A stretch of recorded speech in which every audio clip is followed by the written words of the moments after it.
Welcome to the channel, Stories of Slavery. Today's story follows two enslaved twin sisters who escaped into the Wild West and, against every law of their time, became the deadliest bounty hunters the frontier had ever seen. Their names were erased from the records.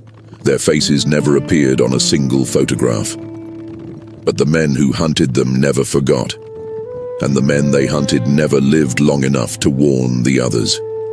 This is a harsh and intense journey through violence, sisterhood, survival, and transformation. Take a moment, breathe, and listen carefully. Before we begin, subscribe to the channel and tell us in the comments which city and country you are listening from. Your participation helps ensure these stories are remembered, not erased. Let us begin. In the autumn of 1874, two women rode into the mining town of Black Hollow, Arizona Territory. They came from the south, from the direction of the Dragoon Mountains, and they arrived just before sunset, when the light turned the desert the color of dried blood. They were dressed identically, long, dark coats that fell past their knees, wide-brimmed hats pulled low over their faces, leather gloves, boots caked with the red dust of 100 miles of hard riding. Each one carried a rifle across her saddle and two revolvers on her hips. Each one rode as if she had been born in the saddle. They were black, they were women, they were twins. And in the saddlebag of the sister on the left, folded carefully between layers of oiled cloth, was a federal warrant for a man named Cyrus Holloway, wanted alive for the murder of a territorial marshal in New Mexico. The bounty was $800, one of the largest in the region. Cyrus Holloway was drinking in the Silver Vein Saloon when the twin sisters walked through the doors. He was surrounded by 6 men, all armed, all loyal, all paid. He had been hiding in Black Hollow for 4 months, and he believed himself untouchable. 40 seconds later, 3 of his men were dead on the saloon floor. 2 were bleeding and begging. 1 had fled through the back window. Cyrus Holloway was on his knees, his wrists tied behind his back, with a length of braided rawhide. His mouth bleeding where the butt of a revolver had broken 2 of his teeth. The sister on the left leaned down until her face was inches from his. Her voice was calm, almost quiet. "You're going to walk out of this saloon on your own feet, Mr. Holloway. You're going to ride with us back to Santa Fe. And when they put the rope around your neck, you are going to remember the names of the women who brought you there. Our names are Louisa and Esther Vance. Say them." He said them. He said them all the way to Santa Fe. That night in Black Hollow was the 17th capture in a career that would eventually total 41. 41 men dragged alive or carried dead across the deserts and canyons of the American Southwest by 2 women the newspapers could not agree on how to describe. The Arizona papers called them the Vance twins. The Texas papers called them the Black Furies. The Mexican papers, writing in Spanish, called them simply Las Gemelas, the twins, as if no other word was needed. The men who hunted bounties for a living called them something different. They called them the reason they had decided to try a new line of work. To understand how Louisa and Esther Vance became the deadliest bounty hunters the frontier had ever seen, we have to go back almost 20 years. We have to go back to a place called Rosewater Hall on the banks of the Yazoo River in Mississippi. We have to go back to the night their mother was taken. Because that is where the girls named Louisa and Esther died, and the women who would replace them were born. The year was 1856. The place was a cotton and indigo plantation called Rosewater Hall, owned by a man named Percival Dunmore. Percival Dunmore was what the neighboring planters called a man of taste. He imported French wine. He played the violin badly but loudly. He collected books he never read, lining the walls of his library with leather-bound volumes that existed only to impress visitors. He also owned 147 human beings.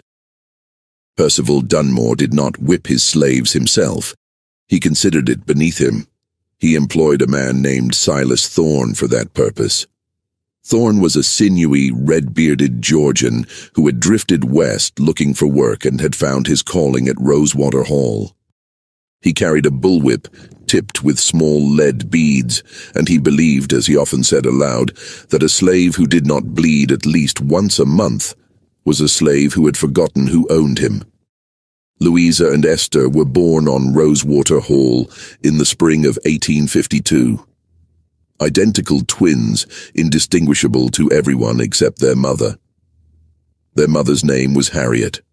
She worked in the laundry house, which sat behind the main mansion near the kitchen gardens. She had been a laundress since she was 12 years old. Her hands were permanently cracked from the lye soap. Her back was permanently bent from the wooden wash paddles. But her voice was not bent. Her voice could still rise. Harriet had been born on a plantation in South Carolina and sold to Rosewater Hall when she was 19. She had been married once, on the South Carolina plantation, to a man named Jubal. When she was sold, Jubal was not sold with her. She never saw him again. She did not know whether the twins were his daughters or the daughters of an overseer who had visited her cabin one too many times in her first year at Rosewater. She chose to believe they were Jubal's. She told the girls so every night. "Your father was a strong man," she would whisper in the dark of their cabin, holding them both against her chest. "He could read. Did I ever tell you that? He taught himself by looking at the labels on the feed sacks. He told me once that the day was coming when black folks would read every book in the white man's library, and that day would be the end of the white man's peace. You remember that? Your father said the end of their peace was coming." Louisa and Esther were inseparable from the moment they could walk. They finished each other's sentences. They got sick on the same day and recovered on the same day. They dreamed the same dreams and woke at dawn to tell each other, giggling, that they had met again in the night. Harriet watched them and was terrified. She understood something that mothers of single children did not always understand. Twins were valuable on the auction block. Twins were a novelty. Twins could be sold together for a premium to wealthy buyers who wanted matched domestic servants, or they could be sold apart for cruelty, to break them and see which one survived the separation. Harriet prayed every night that her daughters would be forgotten, that Percival Dunmore would never notice them, that they would grow up quiet and small and useful in ways that did not attract attention. The girls did not grow up quiet. The girls did not grow up small. By the age of 6, they were already working. They carried baskets of wet laundry from the wash house to the drying lines. They scrubbed the stone floor of the kitchen on their hands and knees. They shelled peas and snapped beans until their fingertips ached. They ran errands for the house servants, darting between the mansion and the outbuildings like a pair of dark sparrows. And they watched everything. That was the thing the other slaves noticed first. The Vance twins watched. Where other children looked at the ground when a white person passed, Louisa and Esther looked at the white person's hands, the white person's hips, the white person's eyes. They counted the windows in the mansion. They memorized the schedules of the overseers. They knew which of the house dogs would bark at a stranger and which would sleep through a storm. They did not speak of what they saw, not to anyone but each other. Their first real lesson in what Rosewater Hall actually was came when they were 7 years old. A field hand named Moses had tried to run. He had made it almost 20 miles before the dogs caught him in a cypress swamp. They brought him back tied across the back of a horse, bleeding from where the dogs had torn his legs. Percival Dunmore ordered a demonstration. All slaves, house and field, were gathered in the yard between the mansion and the slave quarters. Silas Thorne stripped Moses and tied him to a wooden frame. He whipped Moses 100 times. The girls stood in the front row because Harriet was in the front row, and the girls were small enough that Harriet could keep them close. Harriet tried to turn their faces away. Silas Thorne saw her do it. He stopped mid-stroke. "Let them watch," Thorne said. "Let them learn. A slave that don't see what happens to runners is a slave that runs." He made Harriet turn the girls' faces forward. He made them watch every stroke. Moses did not die that day. He died 3 days later from the fever that set into the open wounds. He was buried in the unmarked corner of the plantation where the slave graves went, and no mention of him was ever made again by the white family. But Louisa and Esther remembered. That night, curled together on their straw pallet, they whispered in the dark. One day, Louisa said, "I'm going to kill a man like him." "We," Esther said, "one day we are going to kill a man like him." They were 7 years old. They meant every word. The thing that set the Vance twins on the path that would eventually take them to Arizona happened when they were 10 years old. It was a Sunday in June of 1862. The war between the North and the South had been raging for over a year, though the slaves of Rosewater Hall only knew about it through fragments of conversation overheard in the mansion. On that Sunday, a visitor came to Rosewater Hall. His name was Colonel Augustus Finch, and he was an officer in the Confederate Army. He had come to discuss the purchase of supplies for his regiment, and he had come to look at slaves. The Confederate Army was impressing black labor to dig fortifications and build roads, and Colonel Finch had the authority to requisition workers from the plantations he visited. Percival Dunmore did not want to give up any of his field hands. Field hands were money. Field hands were cotton. Field hands were the engine of Rosewater Hall. So Percival Dunmore offered Colonel Finch a different kind of arrangement. He offered Harriet. Harriet was 34 years old. She was still strong. She was a skilled laundress, and the colonel's regiment, Dunmore argued, needed skilled laundresses desperately. He would loan Harriet to the colonel for the duration of the campaign. When the campaign ended, Harriet would return to Rosewater Hall. In exchange, the colonel would leave Dunmore's field hands alone. Colonel Finch agreed. The twins were told nothing until the morning Harriet was taken. A wagon pulled up outside the laundry house before dawn. Harriet was ordered to gather her belongings. She had almost none. She wrapped a spare dress in a square of cloth and walked out to the wagon. Louisa and Esther followed her, barefoot in the clothes they had slept in. "Mama," Esther said, "Mama, where are you going?" Harriet knelt in the red dirt of the yard. She took one of her daughters in each arm. She pulled them close. Her face was calm. Her voice was calm. The twins would remember later that this calm was the most terrifying thing they had ever seen. "I have to go with the soldiers for a while," Harriet said. "I will come back. Do you hear me? I will come back. But while I am gone, you two are going to take care of each other. You are not Louisa, and you are not Esther. You are Louisa and Esther. One thing, one heart. You do not let anyone tear you apart. Do you hear me?" "Yes, Mama," they said together. "Say it.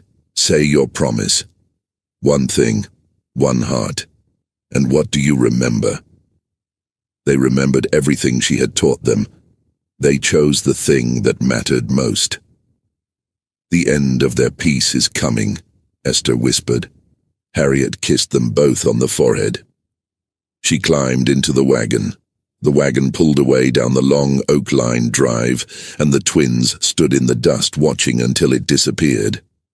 Harriet did not come back. 6 months later, word reached Rosewater Hall that Colonel Finch's regiment had been caught in a skirmish near Corinth, Mississippi. The camp followers, including the laundresses, had been caught in the crossfire. Some had survived, some had not. The colonel's adjutant sent a brief note to Percival Dunmore listing the losses. Harriet's name was on the list. Percival Dunmore read the note at breakfast, shrugged, and threw it in the fire. The twins learned their mother was dead from a field hand who had been in the kitchen when Dunmore burned the note. She had seen the name before the paper caught. She came to the laundry house that night and sat with the girls and told them the truth because she believed they deserved to hear it from someone who loved their mother. The twins did not cry. Not that night, not the next day, not for many weeks. What they did was begin to plan. The planning took 4 years. Louisa and Esther understood, with a clarity that was rare in children, that escape from Rosewater Hall was not a thing you attempted. It was a thing you prepared for. Moses had attempted escape. Moses had died tied to a frame in the yard. Dozens of others had attempted escape over the years. None had succeeded. The swamps were full of snakes and quicksand. The roads were patrolled by paterolers, the mounted slave catchers who earned bounties for every runaway they returned. The dogs could follow a scent for 40 miles. Attempting was not the goal. Succeeding was the goal. They began by gathering knowledge. They listened to every conversation in the mansion, pretending not to understand, pretending to be simple. They learned that the Yazoo River flowed into the Mississippi, and the Mississippi flowed south to a place called New Orleans, where the Union Army had taken control. They learned that the war was going badly for the South. They learned that Union soldiers had been sighted in counties not so far from Rosewater Hall, and that some enslaved people who reached Union lines were being declared free. They learned to read. This was dangerous. Teaching a slave to read was a crime in Mississippi, and learning to read was punishable by whipping, by branding, by having a thumb cut off. The twins did not care. Their mother had told them their father had taught himself from feed sack labels. They began with feed sack labels. They graduated to the newspapers that Percival Dunmore left on his veranda. They would sneak onto the porch in the hour before dawn, the only hour when the house was truly silent, and they would sit on the floorboards and spell out the words by the light of the oil lamp Dunmore had forgotten to extinguish. They learned what a general was. They learned what a proclamation was. They learned, in January of 1863, what emancipation meant. They learned that emancipation had been proclaimed and that they, technically, were free. They also learned that no one at Rosewater Hall seemed to care. They began to steal. Small things at first. A paring knife from the kitchen, a length of rope from the stable, a flint, a tin cup, a wedge of hard cheese. They hid their thefts in a hollowed-out place beneath a loose board in the laundry house floor, a space no adult had any reason to look. They stole money. Silas Thorne kept a small leather purse on a shelf in the overseer's cabin. He did not count it often. Louisa slipped in on a Tuesday afternoon while Thorne was in the fields and took $3 silver. He never noticed. Over the course of 2 years, they took $21 silver and 47 smaller coins. They stole clothing, trousers, a shirt, a second shirt. 2 pairs of sturdy boots taken from a dead field hand the week before his burial, when no one was yet thinking to inventory his belongings. The twins cut their hair short in secret, hiding the cuttings in the ashes of the laundry fire, because they had decided that when they finally ran, they would run as boys. They stole a gun. This was the hardest theft, and the one that took the longest to plan. Silas Thorne owned 3 pistols. Percival Dunmore owned 7. The house servants had access to none of them. The twins watched for 11 months before they found their opportunity. In the summer of 1866, Dunmore's younger brother came to visit. He was a drunkard who had fought in the war and come home broken. He arrived with a worn cap-and-ball revolver that he set on a side table in the front hallway of the mansion when he went to bed the first night, and never picked up again for the entire 3 weeks of his visit. On the morning he left, he forgot it entirely. The revolver sat on that side table for 2 more days before the house servants noticed. Esther noticed first. Esther took it before anyone else did. No one ever mentioned it again. Percival Dunmore's brother was the kind of man who lost things. His wife wrote a letter a month later asking if he had left a revolver at Rosewater Hall. Dunmore wrote back, saying no. The matter was closed. The twins now had a gun. They did not know how to use it. They did not have bullets for it. They had only the weight of it in their hands and the knowledge of what it represented. They kept planning. The war had been over for a year by the summer of 1866. Slavery had been legally abolished by the 13th Amendment. And yet, at Rosewater Hall, almost nothing had changed. Percival Dunmore had gathered his workers in the yard shortly after the war ended and announced that they were now free, but that they could not leave because they owed him for the food he had fed them and the shelter he had provided them during the war. The debt, he said, would take several years of labor to work off. Anyone who tried to leave before the debt was paid would be treated as a thief and hunted down as a thief. This was a lie that many Southern plantation owners told in those years. It was the beginning of what would eventually be called sharecropping and debt peonage, a system designed to preserve slavery under a different name. Most of the people at Rosewater Hall did not know the law well enough to argue. Some of those who did argue were beaten by Silas Thorne, who had kept his job after the war because the work was still the work. A few had tried to leave and had been returned by local sheriffs who somehow still considered Percival Dunmore's word law. The twins had read the newspapers. They knew Dunmore was lying. They owed him nothing. They had been born his property and had never agreed to any debt. But they also understood that knowing a truth and surviving a truth were two different things. They kept planning. The thing that finally forced their hand happened in October of 1866, just after the twins had turned 14. Silas Thorne had begun to notice Esther. He had not noticed her before. To him, the twins had been a single, indistinguishable unit, small and forgettable, a pair of laundry girls who kept out of his way. But Esther, in the months leading to her 14th birthday, had grown. She was tall now. Her mother's cheekbones had appeared in her face. Her hands had grown long and graceful. Silas Thorne began finding reasons to walk past the laundry house in the afternoons. He began speaking to her directly when he passed, instead of addressing the older women as he had before.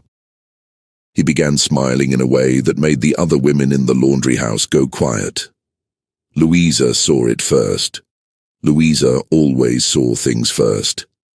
She came to Esther one night in their cabin and said, without preamble, "Thorne is going to do something. Soon. We cannot wait any longer." Esther knew her sister was right. She had felt it herself. A change in the air, a tightening of a rope neither of them had fully understood, was around their necks until now. They set the date. 3 nights away, the new moon, the darkest night of the month. They spent those 3 days doing everything normally. They washed the linens. They hung them to dry. They answered yes ma'am and yes sir in the voices they always used. They ate the same cornbread and salt pork they ate every night. They said their prayers at the same time they always said them. And on the 3rd night, when the plantation had gone quiet and the only sound was the whippoorwills in the trees along the river, they took their hidden sack from beneath the laundry house floor, put on their stolen boys' clothing, pushed their short-cropped hair up under stolen hats, and walked out of Rosewater Hall forever. They did not look back. They did not need to. Everything they were leaving behind, they carried with them. The first week was a nightmare. They moved only at night. They slept in the hollows of fallen trees during the day. They ate the cheese and hard biscuits they had stolen. Then they ate the wild muscadine grapes they found in the canebrakes. Then they ate nothing at all for 2 days. They stayed off the roads. The roads belonged to the patrollers, and the patrollers, despite the end of the war, were still active in Mississippi, still hunting black people who traveled without written permission from a white employer. The twins had no such permission. They had only themselves. They crossed the Yazoo River on the fourth night, swimming with their sack held above their heads, their stolen revolver wrapped in oiled cloth to keep the powder dry. The current was strong. Esther nearly drowned. Louisa pulled her out on the far bank by the collar of her stolen shirt, and they lay together in the mud for an hour, breathing, unable to move. "We are not going to die here," Louisa said finally. "I refuse." "I refuse too," Esther said. They got up and kept walking. On the seventh night they came to a small farm set back from the main road. A single light burned in the window. They were starving. They had run out of water 2 days before. They had reached the limit of what two 14-year-old girls could do on their own strength. They watched the farm for an hour. They saw only one figure move inside. An old woman. Black. They took the chance. The old woman's name was Priscilla Hayes. She had been born free in Ohio, had moved south after the war with her husband, a Union Army veteran, to help establish a school for freed people. Her husband had been murdered by night riders 3 months earlier. She had stayed on the farm anyway because she had nowhere else to go, and because leaving felt like letting the night riders win. Priscilla Hayes opened her door to 2 starving girls dressed as boys, saw through the disguise in about 3 seconds and said, "Get inside before someone sees you." She fed them. She let them sleep in her loft. She asked no questions for 2 full days. On the 3rd day, when they had regained enough strength to speak, she sat them down at her kitchen table and said, "Now, tell me who you are and where you are going." They told her everything. It was the first time they had spoken their real story aloud to anyone besides each other. It took hours. Priscilla Hayes listened without interrupting. When they were finished, she sat for a long moment in silence. Then she said, "You cannot go north. North is where everyone is running. The patrollers are watching every road north. You need to go west." "West," Louisa repeated. "West," Priscilla said. "Past the Mississippi, past Texas if you can manage it, out to the territories. The territories are lawless in a way that can kill you, but they are also lawless in a way that can save you. There are black folks out there already. Buffalo soldiers, cowboys, folks who went west during the war and never came back. Out there, nobody knows who you were. Out there, you can become who you want to be." "How do we get there?" Esther asked. "You are going to need more than you have," Priscilla said. "You are going to need a real story. You are going to need to learn things you do not know yet. And you are going to need to stay with me for a while. A winter, maybe. I can teach you some of it. The rest you will have to learn on the road." The twins stayed with Priscilla Hayes for 7 months. She taught them to shoot.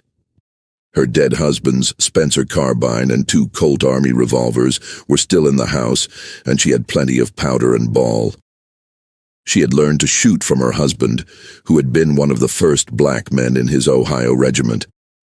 She was not a great shot, but she was a good teacher, and she taught them the fundamentals.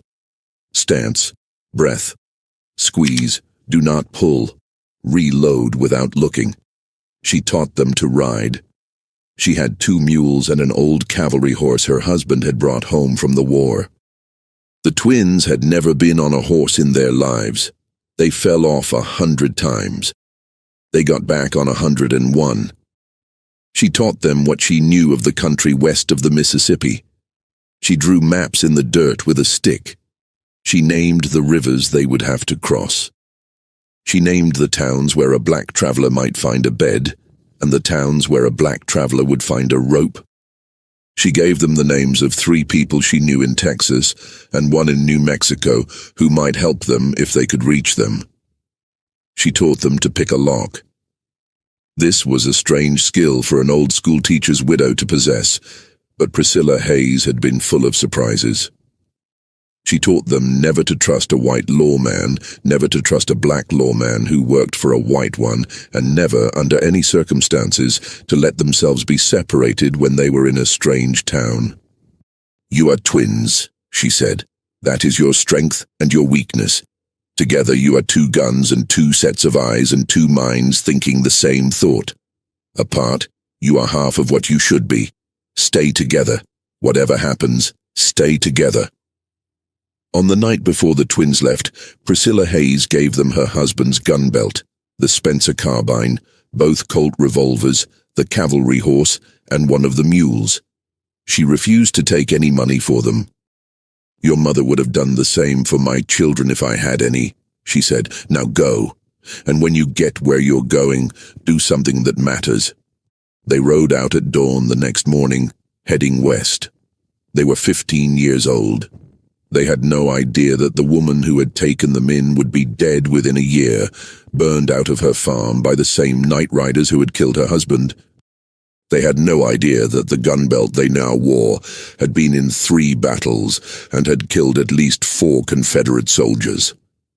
They had no idea that the name Vance, the name their mother had whispered to them as their father's name, was about to be spoken in towns Priscilla Hayes had only sketched in the dirt. They only knew what their mother had told them. One thing, one heart. And the end of their peace is coming. The journey from Mississippi to Texas took the Vance sisters 4 months. They moved slowly because moving slowly was the only way to stay alive. They avoided towns, they avoided main roads, they avoided rivers with bridges because bridges had toll keepers and toll keepers had questions. They crossed the Mississippi River on a ferry run by a drunk Cajun who took their money and asked them nothing, which was the only kind of ferryman they were willing to pay. They traveled as boys. They had cut their hair shorter before leaving Priscilla's farm, and they wore their stolen trousers and shirts and boots and wide-brimmed hats, and they spoke in low voices when they spoke at all. Most of the time, they did not speak. 2 quiet black boys on a thin horse and a mule, heading west with nothing visible to steal, were not interesting enough to be worth robbing. That was the idea anyway. It worked most of the time. It did not work in eastern Texas. 3 men on horseback rode up on them one afternoon in the pine woods east of Nacogdoches. The men were white. They were dressed like drifters, with the grayish leftover Confederate coats that many ex-soldiers still wore in 1867 because they owned no other. One of them carried a shotgun across his saddle. "Boys," the one with the shotgun said, "where you 2 heading?" "West," Louisa said. Her voice was as low as she could make it. "West where?" "West Texas, going to work cattle. Our uncle sent for us." "Your uncle," the man repeated. He smiled. He had black teeth. "And who is your uncle?" "Man named Washington," Esther said. It was the first name that came to her. "He runs cattle near the Brazos." The 3 men looked at each other. The one with the shotgun kept smiling. "Boys," he said slowly, "I don't believe you have an uncle. I believe you are runaways. I believe somebody somewhere back east is missing 2 head of property. And I believe that somebody is going to pay us good money to have you returned." "The war is over," Louisa said. "There is no property anymore. The war is over where you come from, maybe. The war is not over here, and even if it was, there is always somebody willing to pay for a strong back and a young set of hands. Now, you 2 are going to get off that horse and that mule nice and slow, and you are going to put your hands on top of your heads, and we are going to take a ride." The man with the shotgun had made 2 mistakes. He had assumed that the twins were boys. He had also assumed that the twins would hesitate. Louisa drew from the saddle. Esther drew from the hip. Both colts came up at the same instant, because the twins had been drawing at the same instant since they were 15 years old, since the first time Priscilla Hayes had made them practice it in her barn. The man with the shotgun was dead before he finished his sentence. The second man managed to get his pistol out of its holster before Esther's second shot put him on the ground. The third man spun his horse and tried to run. Louisa shot him out of the saddle at 30 paces. The twins sat on their own animals for a long moment, breathing, their revolvers still in their hands. The pine woods were very quiet. A single crow called from somewhere. They climbed down. They checked the men. All three were dead. They had never killed before. Esther sat down on a log. Her hands were shaking. Louisa sat down next to her and put an arm around her shoulders. They sat that way for a long time. "Is this what it is going to be?" Esther said finally. "I think it is what it has to be," Louisa said. They searched the men. They found $37 in silver and paper. They found a decent Colt Navy revolver, which they kept, and 2 worn-out pistols, which they did not.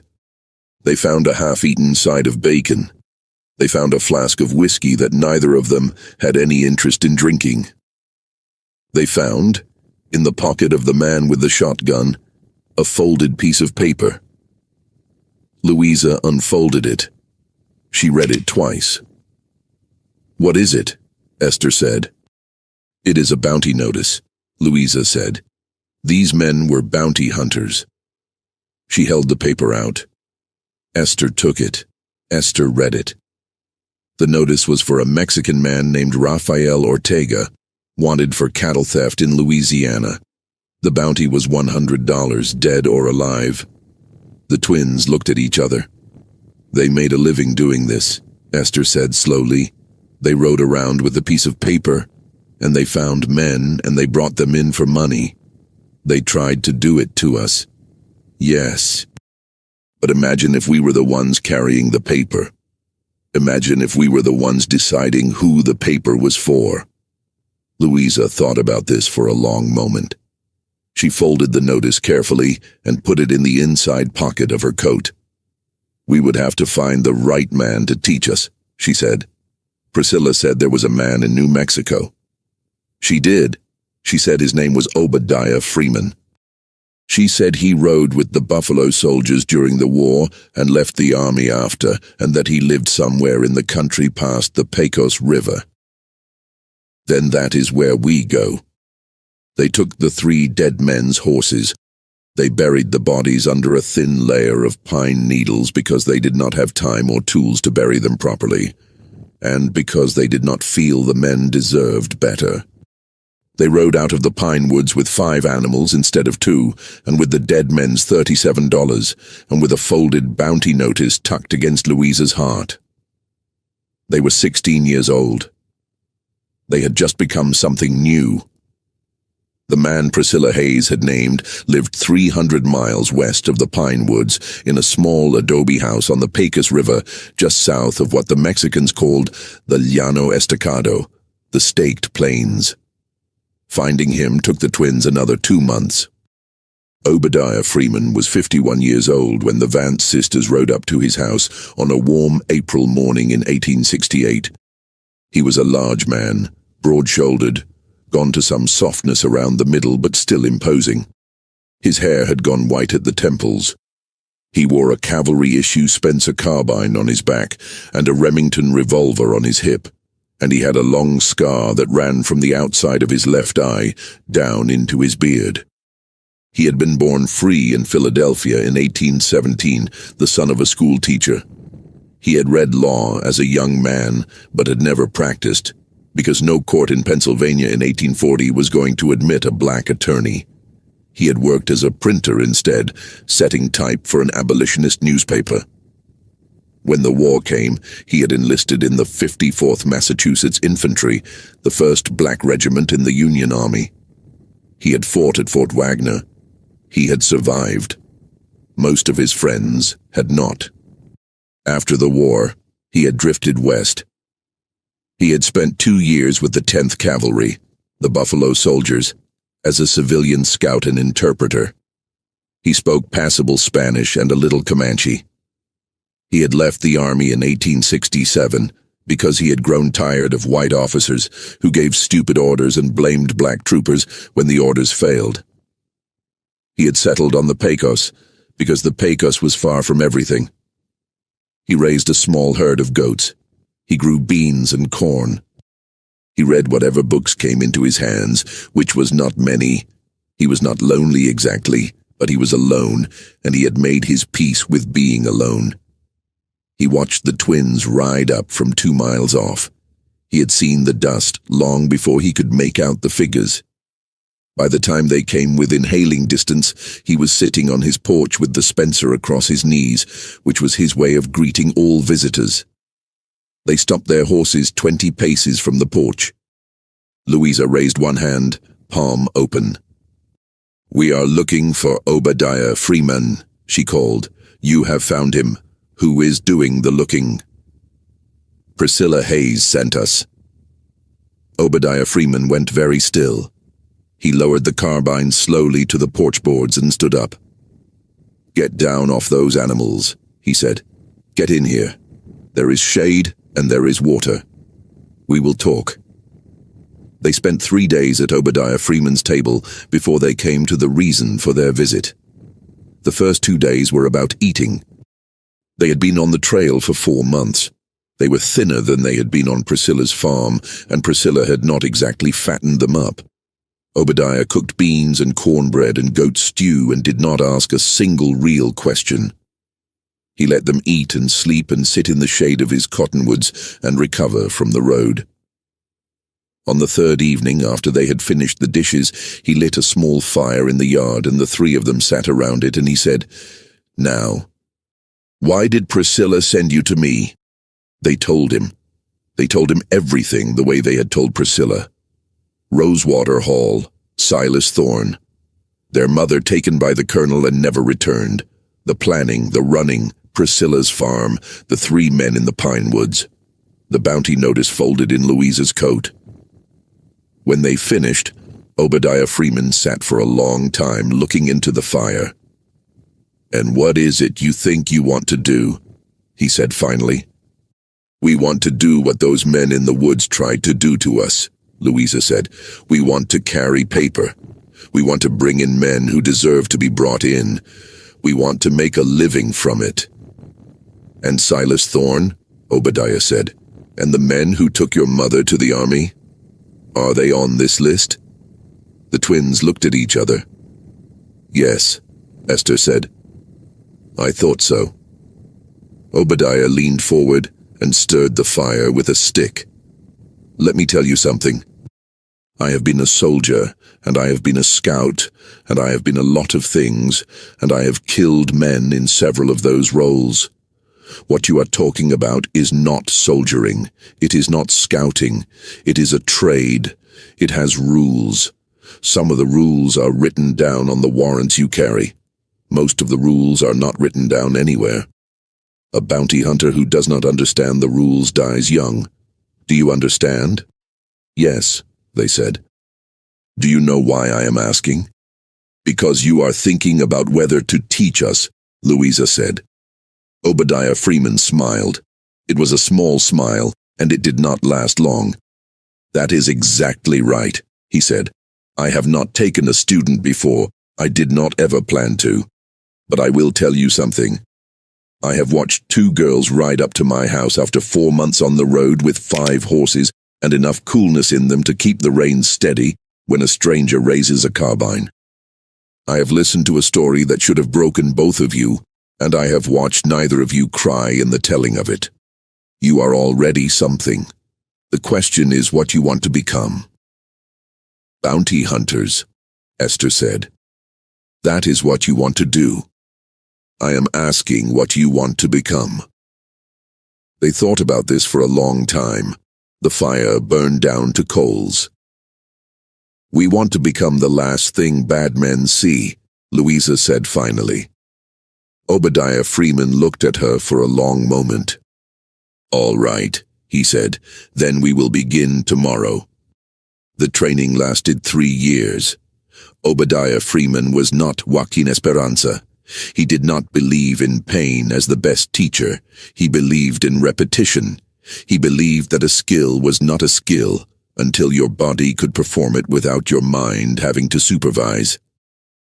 He believed that bounty hunting was not about being the fastest or the bravest, but about being the most prepared.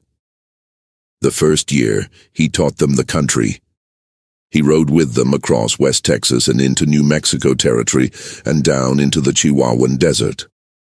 He showed them the water holes and the dry washes that looked like water holes but were not.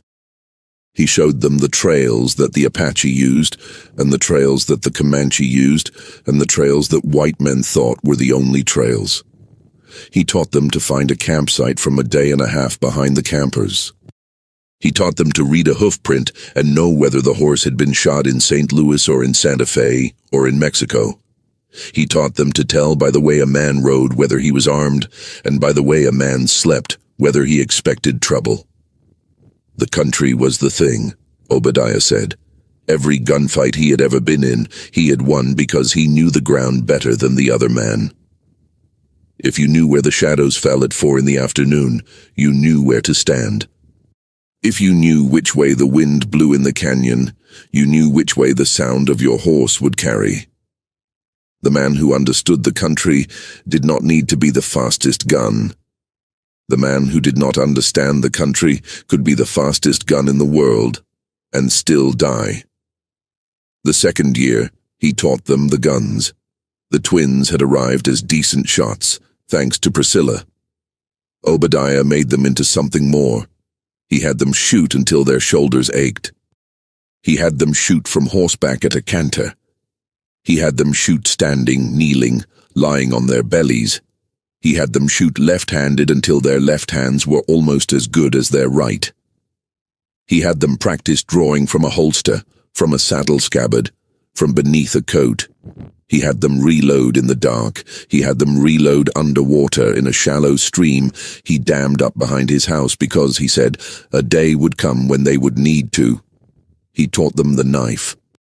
He taught them the rifle butt and the revolver butt. He taught them how to choke a man silently and how to break a man's knee with a boot.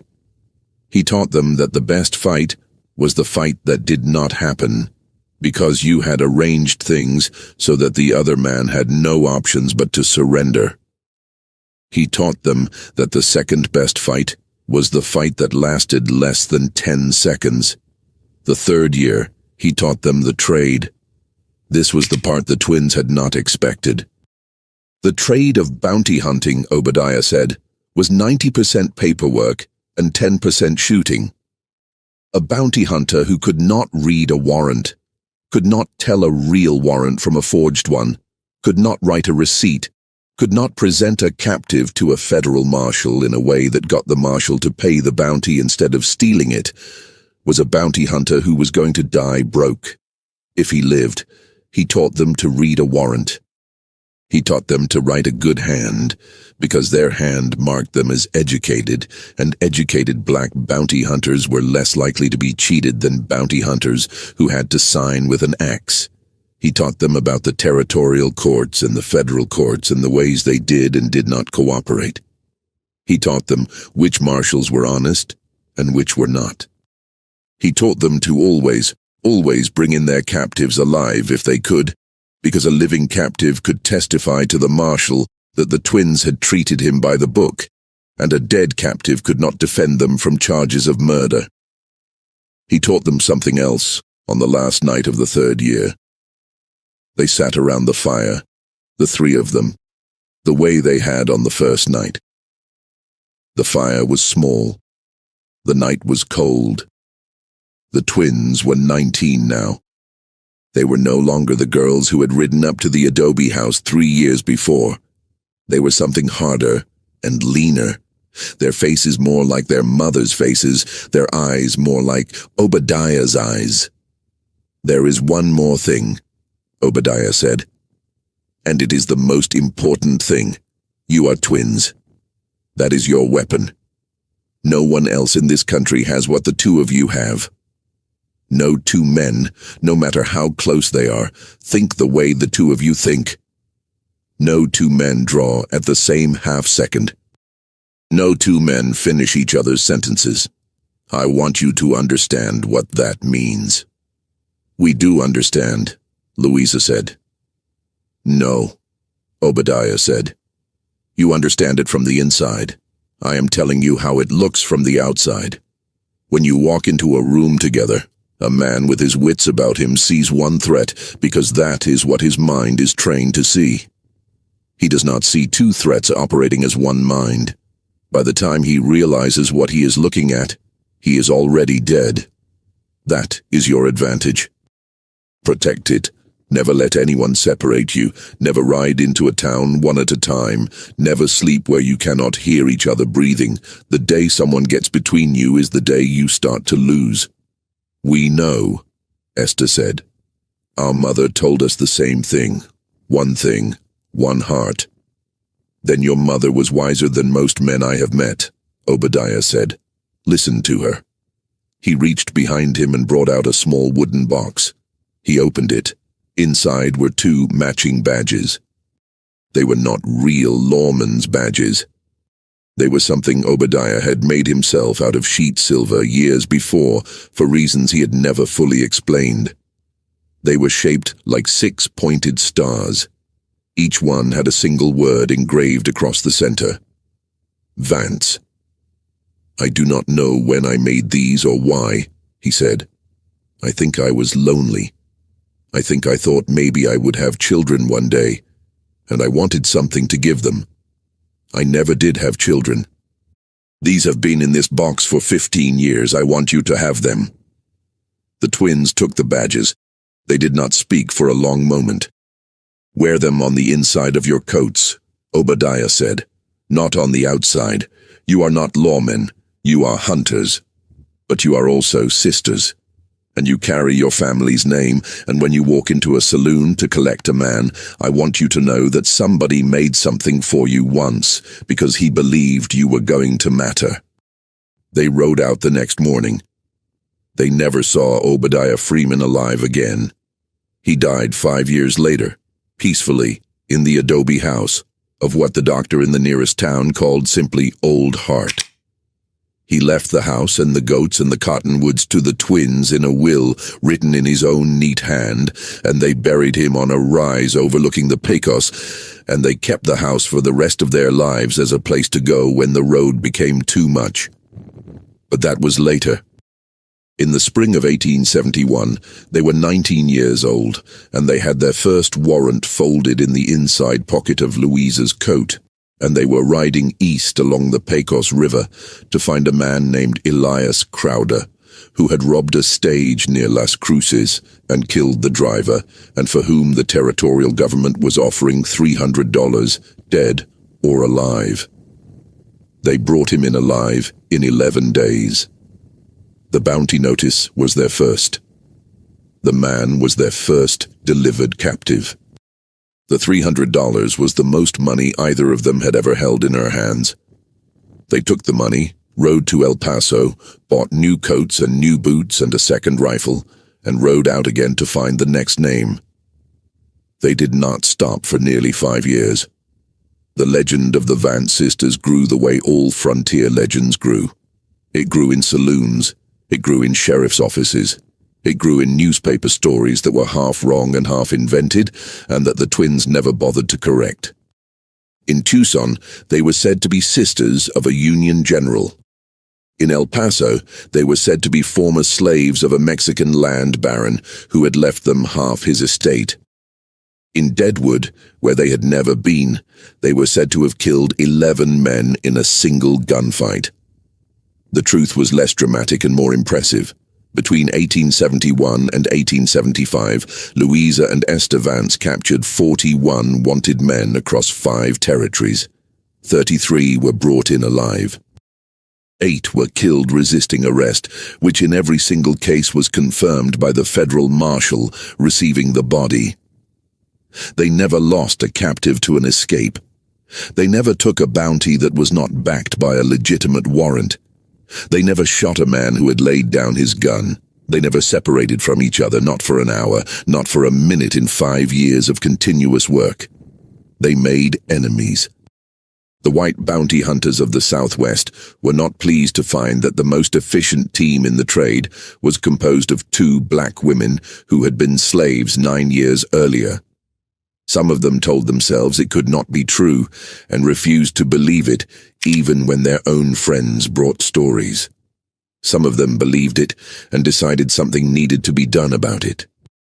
In the summer of 1873, 4 white bounty hunters, led by a man named Jack Coulter, rode into a town called Piedra Blanca in the New Mexico territory looking for the Vance sisters.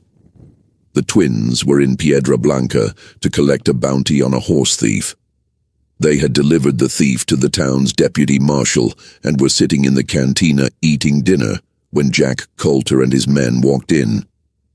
Coulter did not waste time on conversation. He told the twins to stand up and walk out with him. He said the bounty on the horse thief was his bounty, not theirs, and he was going to collect it, and they were going to leave town. Louisa, who did the talking when Louisa felt like doing the talking, set down her fork. She looked at Jack Coulter for a long moment without answering. Then she said, "Mr. Coulter, we have already delivered the man. The marshal has already paid us. If you have a complaint about who the bounty belonged to, you should take it up with the marshal." "I am not taking anything up with anybody," Coulter said. "I am telling you to give me the money and get out." Esther, who did the watching when Louisa did the talking, had already counted the men. 4, including Coulter. 2 had their hands near their guns. 1 was standing by the door, probably to cut off retreat. The 4th was behind Coulter's left shoulder, clearly the second in command. Esther had also counted the other people in the cantina. 11. 3 women. 8 men. 6 of the men were Mexican laborers who wanted nothing to do with this. 1 was an Anglo drummer in a suit who was edging toward the back room. The last was the bartender, who had a shotgun under the bar and a face that suggested he would use it if things went bad for the twins and not for Coulter. Esther stood up from her seat on Louisa's left. She did it slowly, because slow was less provocative than fast, and because slow let her move her right hand down to the hem of her coat without Coulter noticing. "Mr. Coulter," she said, "you have made a mistake.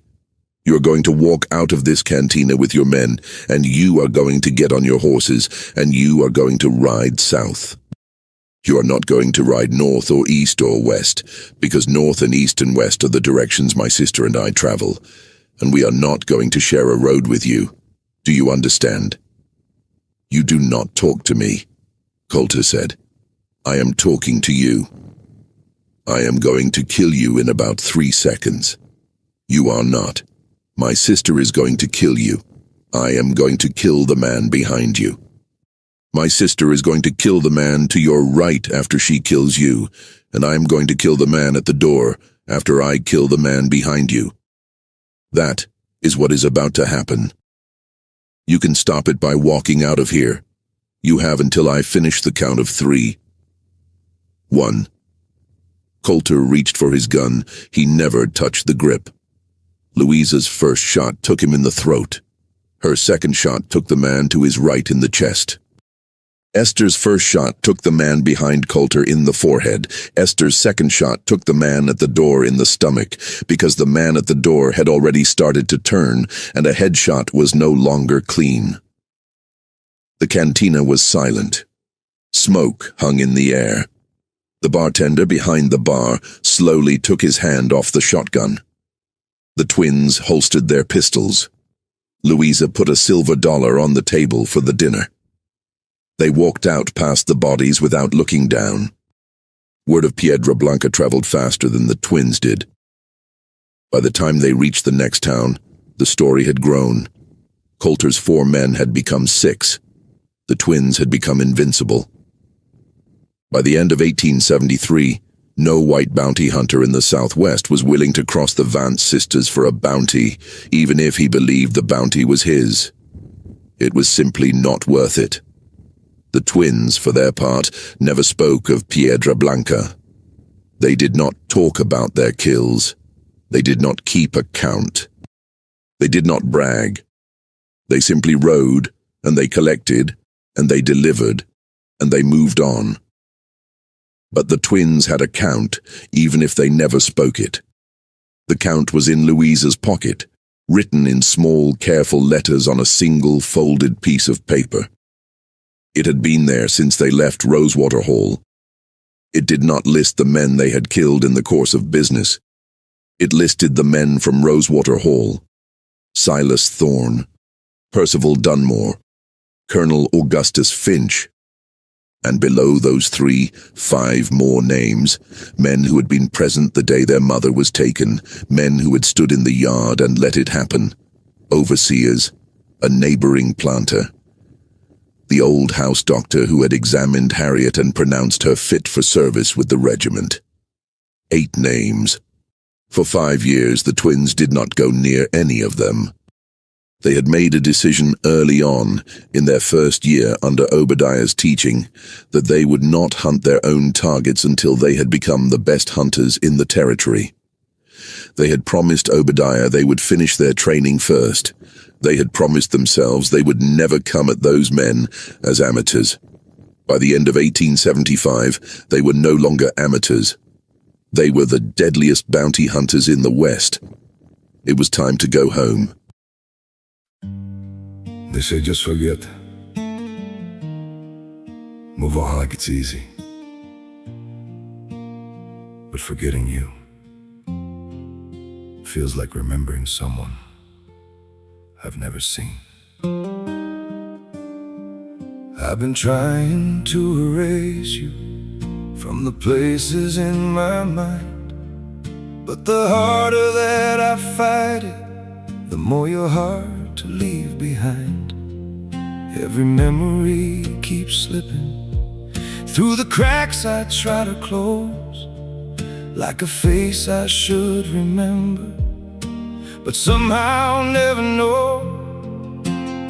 Forgetting you feels impossible, like chasing something I can't hold, like trying to remember someone that I've never even known. I keep reaching through the silence for a past I can't undo, 'cause letting go of what we had feels like losing something true. Every moment turns to fragments, every thought just fades to blue, like I'm searching for a feeling that still only leads to you. Forgetting you feels impossible, like chasing something I can't hold, like trying to remember someone that I've never even known. I keep reaching through the silence for a past I can't undo, 'cause letting go of what we had feels like losing something true.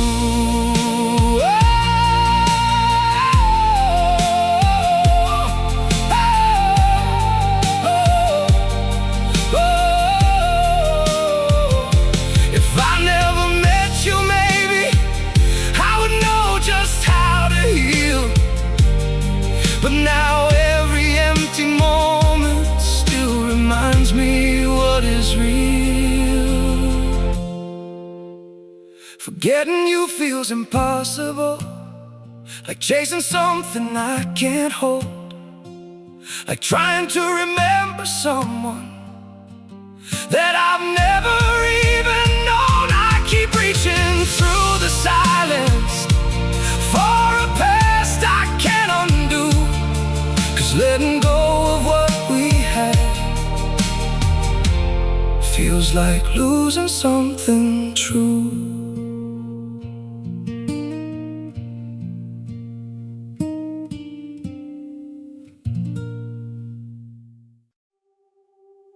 I'm freezing, I'm bleeding, slowly fading away. don't worry, I'm fine.